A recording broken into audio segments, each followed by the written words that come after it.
The nurses always said that room 214 was too quiet. It wasn't the type of quiet that came from peace or rest. It was a heavy, aching quiet, like the air itself was holding its breath.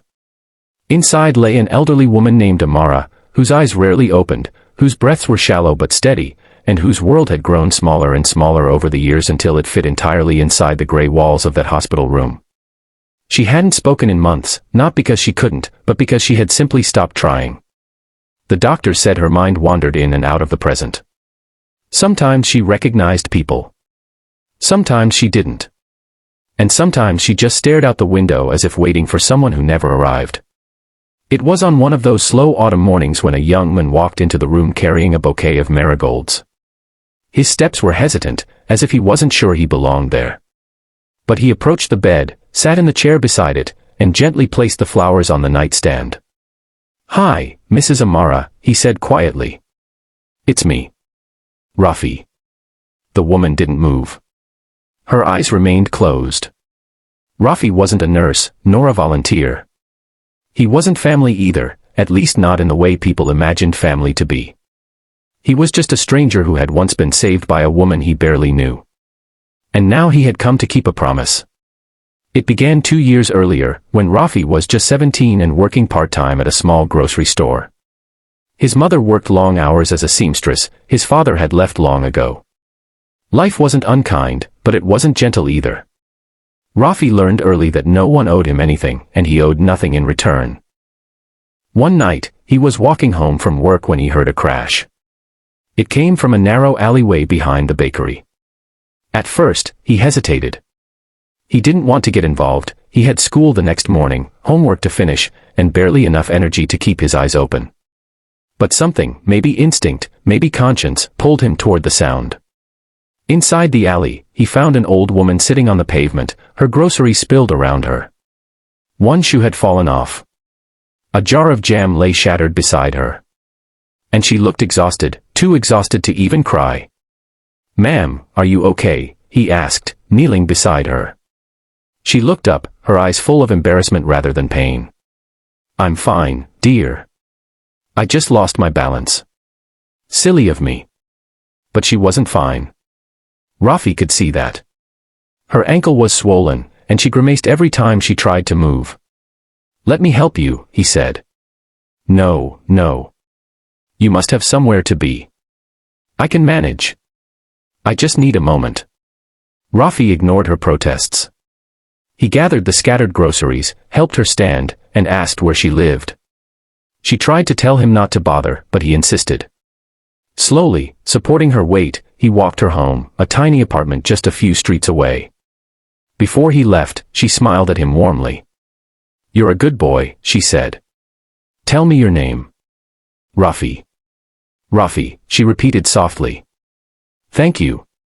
Not many would have stopped. He shrugged. "It's nothing." But she shook her head. It was everything. A week later, she returned to the grocery store using a cane. She walked straight to Rafi and handed him a paper bag. "For you," she said. Inside were homemade pastries, warm and soft. When he protested, she placed a gentle hand on his arm. "You helped me when you didn't have to. Let me return the kindness." From that day on, she visited the store once or twice a week. Sometimes she bought groceries. Sometimes she just came to talk. She told him stories about her late husband, about raising her daughter who now lived abroad, about her love for marigolds, and about the days when she used to paint. And then one afternoon, she said something he never forgot. "You remind me of my son," she said. "You have a son?" he asked. "I had," she corrected softly. "He died many years ago. A car accident. He was only 20. But, you're kind like he was. Quiet but kind." Rafi didn't know what to say. He had no siblings, no father figure, no older voice to guide him. But somehow, this old woman began to fill that empty space without either of them meaning to. Weeks turned into months.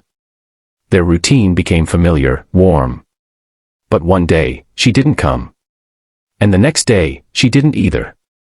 By the third day, Rafi's worry grew too large to ignore. He went to her apartment. The door was slightly open. The grocery bags she had planned to carry inside were still beside the door. And she lay unconscious on the floor. He called an ambulance. He stayed with her until the paramedics arrived. He rode with her in the ambulance, gripping her hand even though he didn't know if she could feel it. When they reached the hospital, the doctors told him she had suffered a stroke. She was stable, but her memory would be fragmented. She might recover. She might not. Before they wheeled her into the ward, Rafi leaned close to her ear. "I'm not leaving you," he whispered. "I promise." And now, nearly 2 years later, Rafi still visited her every single week, even though she never opened her eyes long enough to see him, and even though she sometimes forgot her own name. She had no family nearby, no visitors except for him. Outside of the nurses, he was the only voice that spoke to her. He didn't know if she heard him. He didn't know if she remembered the alley, the pastries, the stories, or the promise. But he remembered. And he kept coming. That morning, as he sat beside her, he held her hand gently. "I brought marigolds," he said. "Your favorite. They reminded me of you." Again, no response. But he continued talking, telling her about his week, about the customers at the grocery store, about how he had saved enough money to enroll in evening classes. He told her things he told no one else. When he finally stood to leave, he squeezed her hand again. "I'll come back tomorrow," he said softly. "I always will." As he reached the doorway, a faint whisper drifted through the air. "Rafi." He froze. It was the first word she had said in weeks. Slowly he turned back. Her eyes were half open, clouded but searching. "You're here," she whispered. He hurried to her side. "Yes. I'm here." A tear slid down her cheek. "You kept your promise," she murmured. "Of course I did." She tried to speak again, but her voice trembled. "Everyone leaves, but you stayed." Rafi leaned closer. "You didn't deserve to be left alone." She closed her eyes, and her breathing steadied. "You're my own," she whispered. "My heart always knew." He didn't understand what she meant, but a warmth spread through his chest, one he hadn't felt in a long time. For a moment, it seemed like she wanted to say more. But then her grip relaxed, her breathing slowed, and she drifted back into silence. Not the heavy, aching silence of before, but a peaceful one.